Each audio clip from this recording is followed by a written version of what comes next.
नमस्कार, आप देख रहे हैं न्यूज पंच। मैं हूं आंचल गुलाटी और जब बात होती है सत्य को तथ्य के साथ पेश करने की तो हम लेकर आते हैं आपका ये पसंदीदा शो न्यूज पंच। दोपहर के 2 बज रहे हैं और आगे बढ़ते हुए हम आपको बताएंगे कि ग्राउंड जीरो पर कौन सी वो 3 खबरों के साथ हमारे रिपोर्टर्स मौजूद हैं जो डालेंगी आपकी दिनचर्या पर आगे असर। आइए सीधे रुक करते हैं इस वक्त की प्रमुख टॉप लाइन्स का।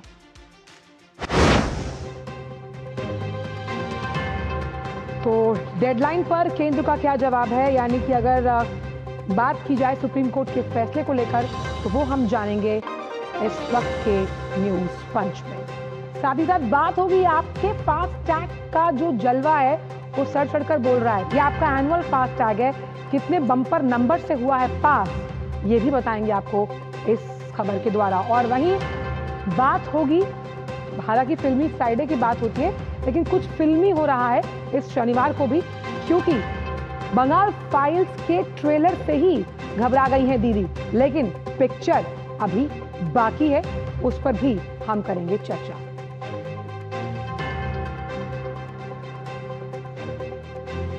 तो बात करेंगे हम सबसे पहली खबर के बारे में, जहां तमिलनाडु सरकार ने राज्यपाल द्वारा जो कई विधेयक हैं जो लंबे समय तक विचाराधीन रखने के खिलाफ सुप्रीम कोर्ट में एक याचिका दायर की थी, जिस पर जस्टिस पारदीवाला की बेंच ने फैसला सुनाते हुए राष्ट्रपति और राज्यपाल के लिए विधेयकों पर निर्णय की जो अधिकतम समय सीमा है उसे तय कर दिया। पहले मुद्दा समझाऊंगी फिर आगे चलेंगे। इसी मामले में अब केंद्र ने क्या किया, सुप्रीम कोर्ट में डेडलाइन जो निर्धारित की गई है उस आदेश के खिलाफ अपना लिखित जवाब दायर किया है। यानी अब जो तमाम विधेयक होते हैं यानी ऑर्डिनेंसेस होते हैं उन पर फैसला लेने से जुड़ा ये मामला है, और ये जो फैसला है अब इस पर समय सीमा को निर्धारित किया गया है। साथ ही साथ इस समय सीमा को लेकर केंद्र सरकार का जो जवाब है सुप्रीम कोर्ट को भेजे गए जो प्रेसिडेंशियल रेफरेंस की अगर हम बात करते हैं तो उस पर समय सीमा को लेकर केंद्र सरकार का ये जवाब सामने आया है। सुप्रीम कोर्ट को जो भेजा गया है वो प्रेसिडेंशियल रेफरेंस है, जिस पर केंद्र सरकार जो है वो जवाब दे रही है। अब इसके बाद न्यायपालिका द्वारा समय सीमा निर्धारित करना संविधान के खिलाफ है, यानी अगर आप किसी ऑर्डिनेंस पर आप एक टाइम लिमिट सेट करते हैं ये संविधान के खिलाफ है। जो फैसला लिया गया संविधान निर्माताओं की परिकल्पना के विरुद्ध ये व्यवस्था होगी। लेजिस्लेचर, एग्जीक्यूटिव, जुडिशरी, लेकिन जुडिशरी ऐसा नहीं कर सकती, ऐसा संविधान का मूल रूप कहता है। शक्तियों के प्रयोग को लचीला बनाए रखने के लिए निश्चित समय सीमा आप नहीं दे सकते। अब क्योंकि बात संविधान की है तो अनुच्छेद 200 या 201 कोई विशिष्ट समय सीमा निर्धारित ही नहीं करता, और ऐसे में ये समय निर्धारित करना कहीं ना कहीं असंवैधानिक है और न्यायिक शक्ति ऐसी नहीं जो संवैधानिक प्रावधानों को दरकिनार कर दे। यानी अगर किसी ऑर्डिनेंस को लेकर माथापच्ची चल रही है और उस पर फैसला लेने के लिए आप कोई टाइम लिमिट सेट नहीं कर सकते, ऐसा संवैधानिक प्रावधानों में नहीं है। और अगर ऐसा किया जा रहा है तो कहीं ना कहीं ये संविधान के मूल रूप को नुकसान पहुंचाता है। पूरा मामला क्या है उसको समझने की कोशिश करते हैं। मामला शुरू होता है, सुप्रीम कोर्ट ने 8 अप्रैल को राष्ट्रपति राज्यपालों के बिलों को लंबित रखने पर जो फैसला है ये उससे शुरू हुआ। अब इसमें तमिलनाडु, पंजाब और अन्य राज्यों का अनुच्छेद 200 और 111 के तहत ये सवाल है जो राष्ट्रपति की शक्तियों से जुड़े हुए हैं। तमिलनाडु सरकार ने 2023 में सुप्रीम कोर्ट में एक याचिका दायर की थी और इसमें यह कहा गया था कि राज्यपाल RN रवि ने 2020-2023 के बीच 12 विधेयकों पर फैसला लंबित रखा था, नहीं उसे लंबित छोड़ा हुआ था। कुछ बिलों को राज्यपाल ने राष्ट्रपति के पास भेजा लेकिन उन्होंने कोई कार्रवाई नहीं की। अब ऐसे में जस्टिस JB पारदीवाला की जो अध्यक्षता वाली बेंच है उसने अप्रैल 2025 में फैसला दिया कि ना तो राज्यपाल ना ही राष्ट्रपति किसी भी बिल को अनिश्चित काल तक के लिए लंबित रख सकते हैं या फिर वीटो कर सकते हैं। यानी कुछ बिलों को राज्यपाल ने राष्ट्रपति के पास भेजा था लेकिन बात नहीं बनी। लेकिन जब जस्टिस जेबी पारदीवाला की जो बेंच है उसने कहा, अप्रैल 2025 को एक फैसला दिया कि राष्ट्रपति या राज्यपाल किसी भी फैसले को लंबे समय तक, समय सीमा के अंदर फैसला लेना होगा और वो वीटो नहीं कर सकते। तो ये पूरा मामला, और सुप्रीम कोर्ट ने ये भी कहा कि राष्ट्रपति को 3 महीने के अंदर ही, अगर जो लंबित पड़ा है उनके पास विचाराधीन है, उस पर फैसला लेना ही होगा। और बिल पर कार्रवाई नहीं करने पर राज्य सरकार कर सकती है अदालत का रुख, यानी अगर वो नहीं ले पाते फैसला तो अदालत का रुख कर सकती है। विकास सारथी ज्यादा अपडेट्स के साथ जुड़ गए। विकास, आखिरकार किस तरह से, अगर हम इसे कानूनी भाषा में समझें तो जो समय सीमा निर्धारित करने की बात कही गई, अब उस पर जो जवाब दाखिल किया जा रहा है, इसे इस मामले में आप किस तरह से समझाएंगे? हाँ बिल्कुल, देखिए इसमें जो प्रेसिडेंशियल रेफरेंस आया था, यानी कि राष्ट्रपति ने कुछ स्पष्टीकरण मांगा था सुप्रीम कोर्ट से कि इस फैसले में जो बातें कही गई हैं उनके कई प्रावधानों पर से जवाब मांगा था। अब उसमें सुप्रीम कोर्ट ने सभी राज्यों को, क्योंकि राज्यपाल की शक्तियों का मामला था, तो सभी राज्यों को नोटिस जारी कर उनसे जवाब मांगा था, केंद्र से जवाब मांगा था। आज सॉलिसिटर जनरल तुषार मेहता ने केंद्र के बिहाफ पर एक अपना नोट दिया है जिसमें उन्होंने ये बातें कही हैं कि जो सुप्रीम कोर्ट का वो फैसला है वो कहीं ना कहीं संवैधानिक प्रावधानों के विपरीत है, जिसकी खास वजह यह है कि ये कहा गया कि अगर कोई टाइम फ्रेम तय करना होता तो कॉन्स्टिट्यूशन खुद इसके बारे में स्पष्ट रूप से बोलता, लेकिन जब आर्टिकल 200 और आर्टिकल 201 में किसी भी तरह की कोई टाइमलाइन का जिक्र नहीं है, तो सुप्रीम कोर्ट अपनी तरफ से कुछ प्रिजम्पशन नहीं कर सकता कि कोई समय सीमा होनी चाहिए। दूसरी बात यहां पर यह कही गई कि जो सुप्रीम कोर्ट का जो जजमेंट था उसमें आर्टिकल 142 जो सुप्रीम कोर्ट को शक्ति देता है कि वो न्याय सुनिश्चित करने के लिए अपनी इनहेरेंट पावर का इस्तेमाल कर सकता है, उस पर भी सॉलिसिटर जनरल ने कहा कि आर्टिकल 142 सुप्रीम कोर्ट को न्याय सुनिश्चित करने की शक्ति देता है, लेकिन ये भी संवैधानिक प्रावधानों के विपरीत नहीं जा सकता।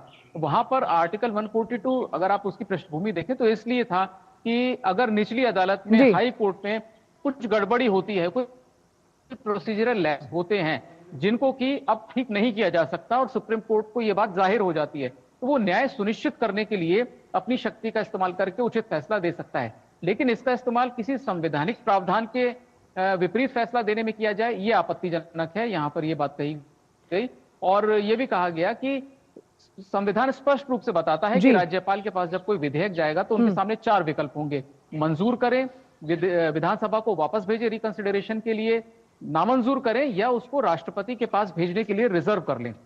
ये 4 अधिकार हैं और चारों ही में कोई समय सीमा नहीं है। ऐसे में कोई वजह नहीं थी कि सुप्रीम कोर्ट इस तरह की कोई समय सीमा निर्धारित करता राष्ट्रपति और राज्यपाल के लिए। अब हमने देखा इससे पहले 2 राज्यों के भी इसमें जवाब आए हैं, केरल और तमिलनाडु के। उन्होंने विरोध किया था कि प्रेसिडेंशियल रेफरेंस लौटा देना चाहिए, इसमें कोई गड़बड़ी नहीं है, सब कुछ स्पष्ट है। लेकिन आज केंद्र ने सीधे सीधे मुख्य बिंदु जो थे जस्टिस पारदीवाला के फैसले के, उन पर आपत्ति जताते हुए कहा है कि अगर ऐसा किया जाएगा तो एक संवैधानिक जो संतुलन है वो पूरी तरह ध्वस्त हो जाएगा, और अगर कहीं पर कथित तौर पर कहीं कोई संविधान का एक अंग अगर वो कहना चाहिए कि अपने काम को सही से नहीं कर पा रहा, परफॉर्म नहीं कर पा रहा, तो भी कोई दूसरा ऑर्गन उसकी शक्ति नहीं ले सकता। यानी अगर राज्यपाल, यानी कि विकास, एग्जीक्यूटिव, लेजिस्लेचर और जुडिशरी, ये तीनों ही अंग हैं और इनके काम निर्धारित हैं, तो साफ तौर पर वो संतुलन बिगड़ेगा। लेकिन यहाँ पर एक वीटो पावर का भी जिक्र किया गया कि संविधान इस पूरे मामले को अगर समझे तो वीटो पावर की भी शक्ति प्रदान नहीं करता, तो कहीं ना कहीं संविधान के मूल रूप से भी आप छेड़छाड़ नहीं कर सकते इस पूरे मामले के लिहाज से। बिल्कुल, देखिए आंचल, सबसे आसान तरीके से समझने हो तो इसको आप आर्टिकल 142 से ही तुलना कर लें। सुप्रीम कोर्ट को अगर कोई चीज दुरुस्त करनी है और वो जो मौजूदा प्रावधान है उसके जरिए नहीं हो सकते, क्योंकि हाई कोर्ट या लोअर कोर्ट में कोई बहुत भारी गड़बड़ी हुई थी, तो आर्टिकल 142 क्या देता है सुप्रीम कोर्ट को? वो देता है एक डिस्क्रिशन, जिसका इस्तेमाल करके सुप्रीम कोर्ट डिले को क्षमा कर सकता है, लिमिटेशन को अनदेखा कर सकता है, यानी जो भी कानून में प्रावधान है उनको अनदेखा कर न्याय सुनिश्चित कर सकता है। तो ऐसे ही एक डिस्क्रिशन आप मान सकते हैं कि राष्ट्रपति के पास है कि कहीं भी कोई ऐसा विधेयक हो जो राज्य की व्यवस्था से, राष्ट्र की सुरक्षा से या लोगों से सीधे जुड़ा हुआ हो, लोगों की निजता से जुड़ा हुआ कोई भी मामला हो, जहां पर के राष्ट्रपति ना चाहते हो कि इस विधेयक को कानून बनाया जाए, तो वो एक डिस्क्रिशनरी पावर उनके पास यह है कि वो पॉकेट वीटो कर लें, वो ना उस पर कोई निर्णय लें, ना उसको लौटाएं, वो अपने पास रख लें। इतिहास में एक बार ऐसा हुआ भी है प्रेसिडेंट ज्ञानी जैल सिंह के वक्त में। तो ये डिस्क्रिशनरी पावर जैसे सुप्रीम कोर्ट को दी गई 142 में, आप मान लें कि संविधान निर्माताओं ने कुछ ऐसी ही डिस्क्रिशनरी पावर प्रेसिडेंट के पास छोड़ दी है जानबूझ करके, इसलिए समय सीमा निर्धारित नहीं की गई है कि राष्ट्रपति ही तय करेंगे कि उचित क्या होगा। तो इसीलिए सीधे सीधे उसमें दखल देना, वहां पर एक टाइमलाइन फिक्स करना एक गलत परंपरा है। और इस गड़बड़ी को जो थी तमिलनाडु की, अगर वो गड़बड़ी कथित तौर पे थी, जिसका सॉलिसिटर जनरल ने कहा कि अगर कथित तौर पर कोई असफलता रहती है राज्यपाल के स्तर पर, तो उसको ठीक करने के दूसरे उपाय हैं। एक स्पेसिफिक आदेश तमिलनाडु के मामले में दिया जा सकता था बगैर ये प्रावधान किए कि आप हमेशा से ये परिपाटी अपनाएं। कोर्ट ने एक जो फैसला दिया था कि जिस दिन राज्यपाल को पहली बार विधेयक मिले थे उसी दिन से पारित माने जाएंगे। अगर सुप्रीम कोर्ट उसी जगह पे रुक जाता तो ये एक संवैधानिक जो संकट कहें या संवैधानिक इसमें जो अनिश्चितता है वो पैदा नहीं होती। तो इसीलिए सॉलिसिटर जनरल ये कह रहे हैं कि आप दूसरे ऑर्गन का पावर को एज्यूम नहीं कर सकते। तो अगर सुप्रीम कोर्ट का आदेश वहां रुकता आंचल, तो ये सारी अभी जो कवायद चल रही है वो नहीं होती। बिल्कुल, तो डेडलाइन निर्धारित करना विधेयकों के लिहाज से राज्यपाल की अगर हम बात करते हैं तो वो असंवैधानिक है। बहुत बहुत शुक्रिया विकास इन तमाम जानकारियों को हमसे साझा करने के लिए। तो आइए अब बात करते हैं आपके और हमसे जुड़े हुए फास्ट टैग को लेकर, जिसके एनुअल पास की धूम मच रही है। पहले ही दिन ये हिट साबित हुआ। कैसे हिट साबित हुआ कि जब इसका एक्टिवेशन मोड ऑन हुआ कल, तो करीबन 1.4 लाख से ज़्यादा सालाना पास बुक भी हो गए। और आप बुक कैसे कर सकते हैं? 3,000 रुपये में आपको 1 साल की जो वैलिडिटी है वो मिलेगी। और देश भर में करीबन 8 करोड़ से ज़्यादा फास्ट टैग यूज़र्स हैं। हम सभी फास्ट टैग का इस्तेमाल करते हैं अगर आप किसी ऐसी जगह जाते हैं जहाँ पर फास्ट टैग की ज़रूरत है। और इस लिहाज से ये सालाना पास जो कल ही जिसको एक्टिवेशन मोड में लाया गया, आखिरकार इतना तगड़ा रिस्पॉन्स क्यों मिला, ग्राफिक्स के जरिए समझने की कोशिश करते हैं। तो फास्टैग का जो सालाना पास है उसने धूम मचाई है। पहले ही दिन, जैसे कहते हैं ना कि फिल्म जब रिलीज होती है तो बम्पर रिस्पॉन्स मिलता है फिल्मी फ्राइडे के लिहाज से, तो पास के जो नंबर्स हैं उसमें 100 से ज़्यादा अगर हम कहीं किसी के अंक आते हैं उस तरह से ये सब्सक्राइब हुआ। शाम तक करीबन 1.4 लाख से ज़्यादा सालाना पास जो थे वो ऑलरेडी लोग कर चुके थे। और 1.39 लाख जो है उसके ट्रांजैक्शंस जो हैं वो हो चुके हैं। देश के लगभग 1100 से ज़्यादा टोल प्लाजास पर ये पास काम करेगा। अब बार बार आपको रिचार्ज करवाने की ज़रूरत नहीं। एक बार आपने 3,000 रुपये का भुगतान अगर आप करते हैं तो 200 से ज़्यादा टोल प्लाजास की क्रॉसिंग तक ये वैलिड रहेगा। अब आप ये कैसे कर सकते हैं?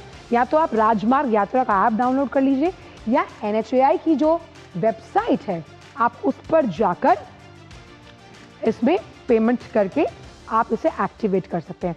जब आप भुगतान कर लेंगे तो 2 घंटे के भीतर ये आपका पास एक्टिवेट हो जाएगा। और अगर आप इसके ज़रिए टोल रिचार्ज करते हैं तो आपको थोड़ी छूट भी मिलेगी।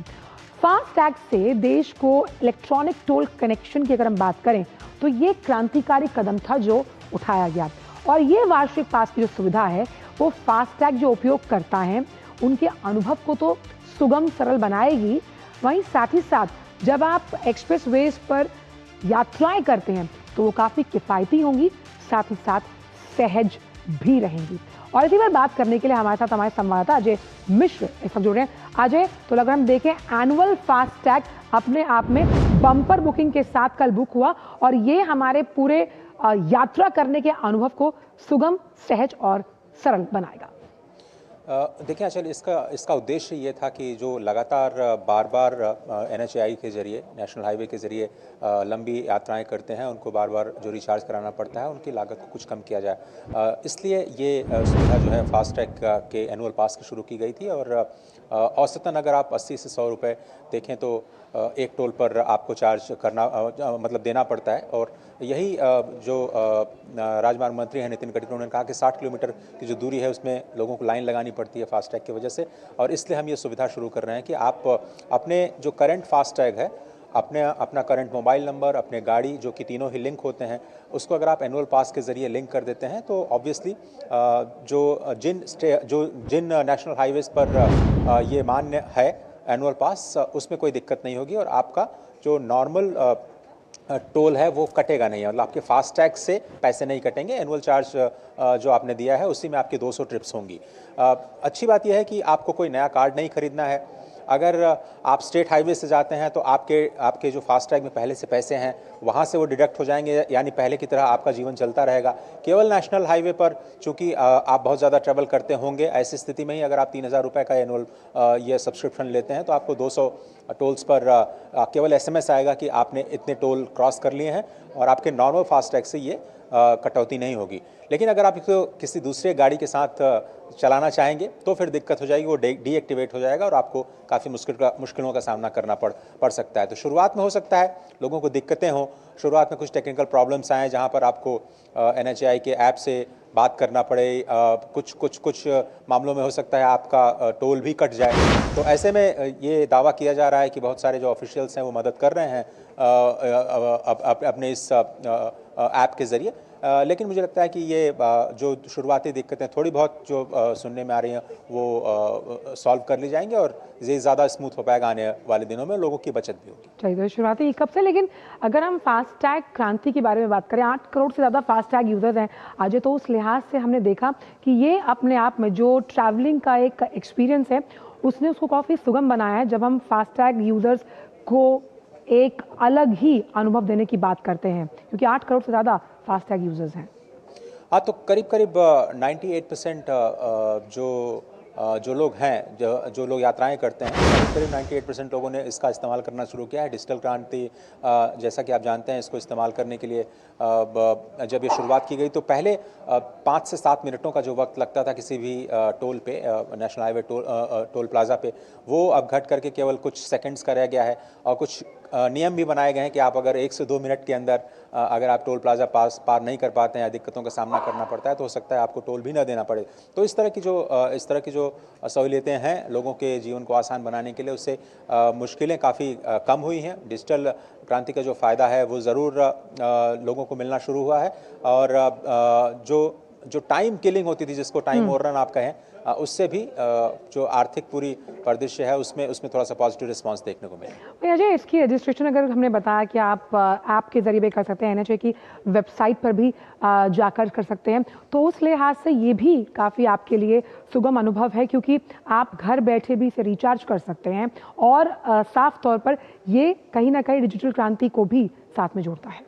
तो जैसा हमने कहा कि जो फास्टैग आपकी गाड़ी पर लगा हुआ है, केवल उस फास्टैग से आपको एक लिंक करना है। आपको एंड्रॉयड ऐप जो भारत राजमार्ग यात्रा ऐप है उस पर जाकर के आपको एक ऑप्शन मिलेगा जिसमें एनुअल पास का ऑप्शन मिलेगा। उस एनुअल पास के ऑप्शन को क्लिक करने के बाद आपको अपना मोबाइल नंबर और अपने गाड़ी का नंबर जो कि लिंक है आपके फास्टैग के साथ, उसको लिंक करना होगा, पेमेंट करना होगा।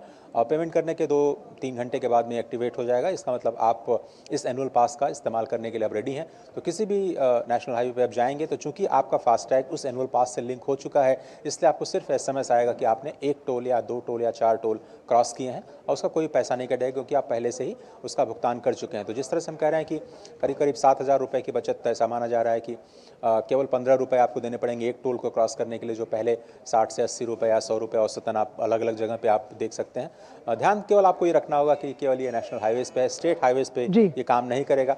इसलिए थोड़ा सा अपने फास्टैग को आपको चार्ज भी रखना होगा, उसमें पैसे रखने होंगे जिससे कि स्टेट हाईवेज़ पर आपको दिक्कत ना हो। और अगर कोई आपको रोकता है कि भाई आपका एनुअल पास यहाँ पे काम नहीं करता और आपको अपने रेगुलर फास्टैग से ही पैसे कटवाने पड़ेंगे, तो वो जो सुविधा है वो पहले की तरह जारी रहेगी। उसमें मुझे लगता है कि लोगों को कन्फ्यूजन नहीं होना चाहिए। बहुत बहुत शुक्रिया अजय, इन तमाम जानकारियों को हमसे साझा करने के लिए। तो आइए अब फास्टैग के बाद बात करेंगे। अजय, बात करते हैं सुर्खियों में क्यों है आखिरकार द बंगाल फाइल्स, और दीदी यानी ममता बनर्जी पर क्यों बरस रहे हैं उसके डायरेक्टर, क्योंकि लगातार FIR दर्ज करने की बात की जाती थी, लेकिन आखिरकार इस फिल्म का ट्रेलर लॉन्च हो ही गया। फिल्म को विवादास्पद बताया जा रहा है और ममता सरकार पर कहीं ना कहीं उनके डायरेक्टर बरसते हुए नजर आए। विवेक अग्निहोत्री जो कि निर्देशक हैं, उनका दीदी पर आरोप है कि कहीं ना कहीं ममता सरकार को कुछ ऐसे सच और तथ्य हैं जिससे दीदी डर रही हैं। और क्या हमारे देश में 2 संविधान है, यानी एक जो देश के लिए और एक पश्चिम बंगाल के लिए। साथ ही साथ किसी भी तरह की राजनीतिक विवाद की उनको कोई चाह नहीं, क्योंकि कई बार निर्देशकों पे आरोप लगाए जाते हैं कि भाई ये इसीलिए हो रहा है शायद कि वो अपनी फिल्म की पब्लिसिटी चाहते हैं, लेकिन विवेक अग्निहोत्री का कहना है कि ऐसा कुछ भी नहीं है और पश्चिम बंगाल में जो कथित अत्याचार हुए हैं उन पर ये फिल्म फोकस्ड है, ऐसा उनका मानना है। अब थोड़ा सा एक बैकग्राउंडर समझने की कोशिश करते हैं कि आखिर विवेक अग्निहोत्री हैं कौन। संवेदनशील फिल्मों पर अपने विचारों को बेबाक तरीके से रखने वाले निर्देशक हैं। उनकी कई फिल्में हैं, कश्मीर फाइल्स, ताशकंद फाइल्स, और इन फिल्मों के जरिए वो कई सत्य अगर 70 mm के पर्दे पर वो लेकर आए। कश्मीरी पंडितों के पलायन पर आधारित फिल्म जो थी कश्मीर फाइल्स, कई स्टेट्स में उसको टैक्स फ्री किया गया। कुछ ऐसी ही फिल्म थी द ताशकंद फाइल्स, जिसको लेकर विवेक कहीं ना कहीं विवादों में घिरे, जो कि पूर्व प्रधानमंत्री लाल बहादुर शास्त्री की मौत पर कई सटीक सवाल उन्होंने उठाए थे। बुद्धा इन अ ट्रैफिक जैम पर भी बवाल हुआ था, क्योंकि ये तमाम फिल्में कुछ इतिहास के उन पन्नों से धूल झाड़ती हैं जो शायद उस वक्त के जो राजनेता थे उन सवालों के जवाब शायद देने से बचते आए हैं। इसी पर बात करने के लिए हमारे संवाददाता प्रसन्नजीत जुड़ गए हैं। प्रसन्नजीत, द बंगाल फाइल से आखिरकार दीदी को किस बात का डर है? हालांकि वो ट्रेलर लॉन्च हुआ, लेकिन उससे पहले इतना बवाल, अभी तो फिल्म आई भी नहीं है। नहीं, देखिए आंचल, कुछ बवाल के बारे में, जो ताजा बवाल है इसके बारे में मैं बता दूं। एक तो है कि ये ट्रेलर लॉन्च किसी मल्टीप्लेक्स चेन में होने जा रहा था, लेकिन मल्टीप्लेक्स चेन मौके पर इससे अपना जो उनका कहना था कि यहाँ पे नहीं कर सकते, वो बुकिंग कैंसिल कर दिया है। और भरभली उनका कहना है कि ऊपर से दबाव है। तो फिर हमें पता चला कि विवेक अग्निहोत्री ने एक 7 तारा होटल में, 5 तारा नहीं 7 तारा होटल में बुक किए थे बैंक्वेट।